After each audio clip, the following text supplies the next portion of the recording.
Hi folks, welcome back to the workshop. Nice warm day today as we're working out. As you may notice, I have a broomstick out. For anybody who comes here, you'll always know that the broomstick is always the first thing we use. It's great to have just as you're talking through and teaching people the different lifts that they're not actually holding a weight. But what's always great to use as well for is to demonstrate where we're looking for hip hinging. So you're always kind of talking in different exercises about hip hinging, whether you're going down to a back row or you're going down to a deadlift. And it's a very important movement that some people find very hard to execute.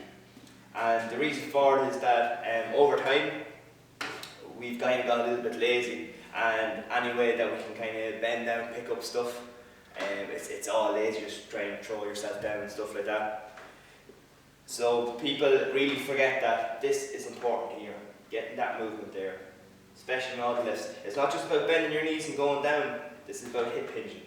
And what hip hinging does then, it kind of keeps you in control and nice and strong in the upper back. So as you're going down, you'll see nice flat back, okay? Now, yes, it's flat, but if you can't get into a flat back, because people have different styles of back, what it is a strong and engaged core really, rather than just your back. So if you don't tense up in here first, get that back engaged as well. When you go to do the like of a deadlift or even a squat, you're going to end up hurting yourself. So it's very important.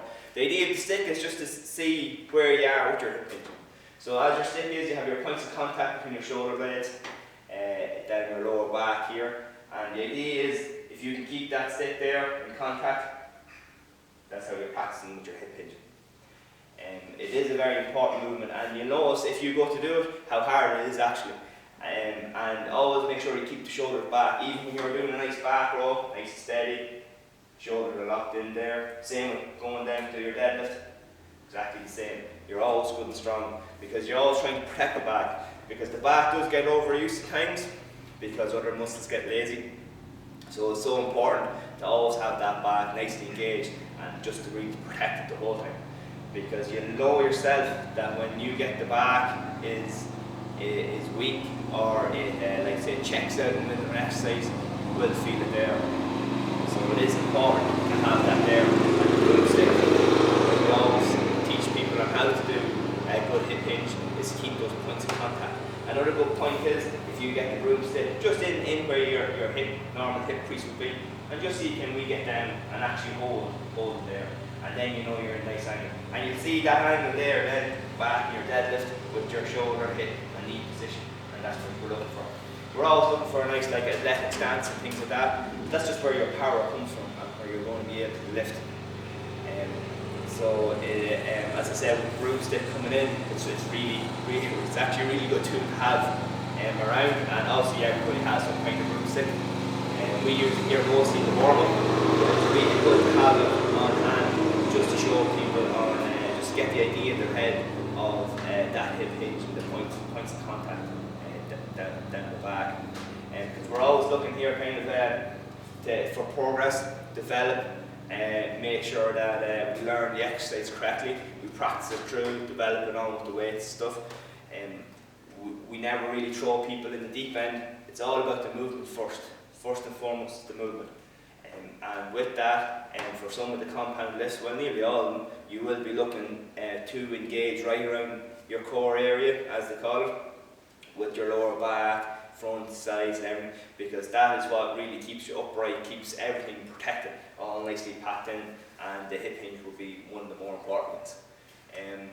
So you'll see it throughout the videos with different things, especially the deadlift we've done already, that you're looking for that nice position there in your hip hinge.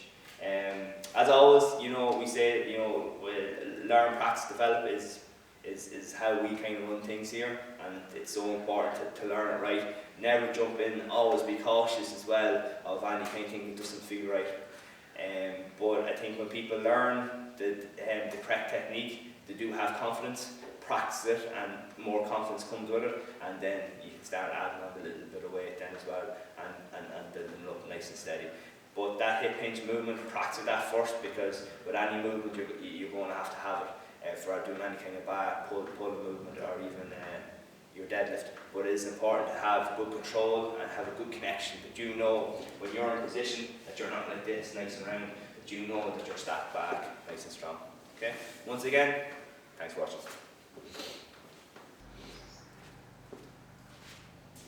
Hi folks, and welcome back to the workshop.